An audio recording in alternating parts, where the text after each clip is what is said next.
आपण इथे संपन्न करत आहोत. सण उत्सव यांची सुंदर परंपरा असलेला आपला देश आहे, आपल्याला माहितीच आहे.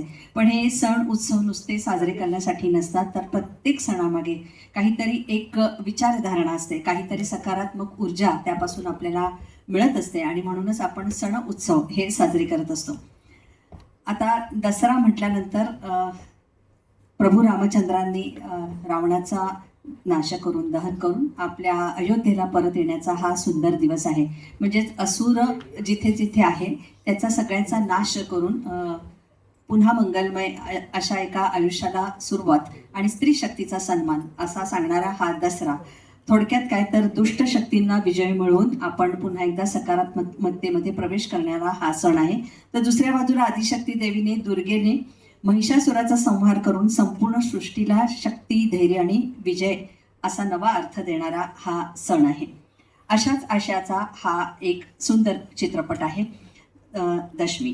तर या चित्रपटामध्ये नेमकं काय आहे तर परिवर्तनाच्या विचारांची एक सुंदर चळवळ म्हणजे हा चित्रपट. KNK बॉक्स प्रस्तुत दशमी हा चित्रपट दसऱ्याला प्रदर्शित होते, मी आत्ताच सांगितलेलं आहे. प्रथम या चित्रपटाचे निर्माते आणि दिग्दर्शक योगेश पांडुरंग भोसले यांना मी इथे आमंत्रित करते.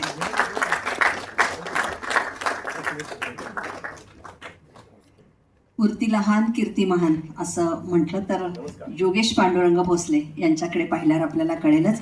2009 मध्ये चित्रपटसृष्टीमध्ये प्रवेश केलेले आमचे निर्माते आहेत.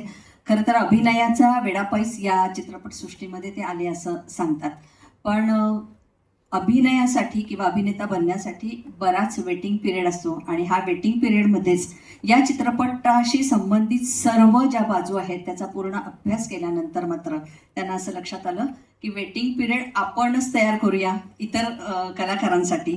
हे खरं तर मजेने, पण पाहता पाहता 6 चित्रपट त्यांनी तयार केले. त्यातले आम्ही जरांगे, मनोज जरांगे पाटील यांच्यावर असलेला हा सुंदर चित्रपट, मंगलाष्टक रिटर्न, 143 बाजार आणि प्राणदा हा OTTवरचा हा चित्रपट, असे हा चित्रपट त्यांच्या नावावर असलेले योगेश पांडुरंग भोसले.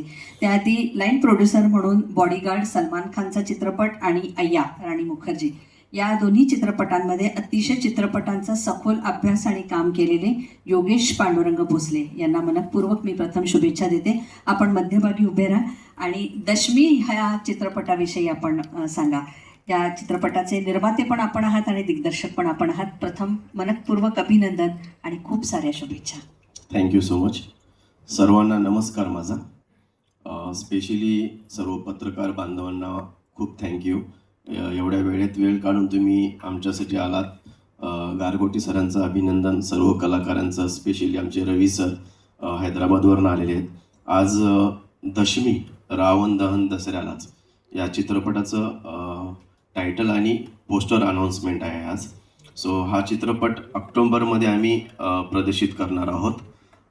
दशमी हा एक, मला विचारलं तर दशमी आमच्यासाठी, माझ्यासाठी हा एक विचार आहे, जो त्या विचाराची गरज आज आपल्याला प्रत्येक घरामध्ये आहे. आणि दुसरी गोष्ट, चित्रपट करत असताना प्रत्येक दिग्दर्शक, निर्माता किंवा टेक्निकल टीम ही भरपूर मेहनत घेत असते. फिल्म म्हटलं की मेहनत आलीच, पण हे करत असताना आमचा हा एक वेगळा असा विचार होता की आत्ता जे काही आपण महिलाबद्दल म्हणूया किंवा आपल्या बहिणीबद्दल म्हणूया, या सगळ्या गोष्टी आपल्याला आजूबाजूला दिसत आहेत आणि या चित्रपटामधनं त्या गोष्टींसाठी एक असा एक विचार द्यायचा प्रयत्न करतोय, जो विचार प्रत्येक आईवडिलांना, प्रत्येक बहिणीला आणि प्रत्येक आपल्या कुटुंबाला लागू होतो.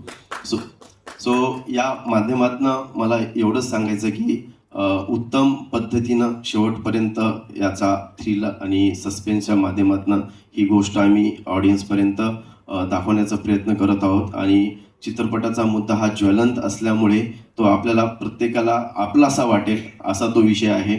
आणि याच्या व्यतिरिक्त प्रत्येक कलाकार, प्रत्येक टेक्निकल टीम ही उत्तम असतेच, पण या चित्रपटाच्या गोष्टीनुसार, कॉन्सेप्टनुसार या चित्रपटाची टेक्निकल टीम आणि सर्व संगीतकार असतील, आमचे रायटर असतील सुरेश पंडित, ह्या सगळ्या कलाकारांना आणि टेक्निकल टीमला असं नेमून केलेलं आहे की चला कॉमन गोष्टी करायच्यात म्हटलं की आपण चित्रपट म्हटलं की नॉर्मली चला हे करतील, पण असं न करता याच्यावरती एक उत्तम अभ्यास करून ही गोष्ट आम्ही 2013 पासून लिहित आहोत. आज 2026 आहे. 13 वर्षाच्या प्रवासामध्ये ते एवढं उत्तम अशा स्क्रीन प्ले आणि डायलॉग्स सुरेश पंडित यांनी लिहिलेले आहेत. सो यामध्ये वेगळेपण काय आहे ते थ्रिलर सस्पेन्स असल्यामुळे त्यातला एकही धागा जर सांगितला तर मला असं वाटतं की चित्रपटाची गोष्ट उलगडेल. तर ही आपल्या चित्रपटगृहामध्येच तुम्हाला आपलीशी वाटेल, तेव्हा नक्की आवडेल. आणि सर्वांनी पत्रकार बांधवांनाही माझी विनंती आहे की तुम्ही आहात म्हणून आम्ही आहोत नेहमी म्हणत असतो. तर तुमच्यामुळे जेवढं लोकांपर्यंत, ऑडियन्सपर्यंत, रसिकांपर्यंत हा चित्रपट पोहोचेल तेवढं आमच्यासाठी उत्तम असेल. धन्यवाद आणि थँक्यू सो मच सर. मूळ संगीतकार आपण तिथेच उभे राहा.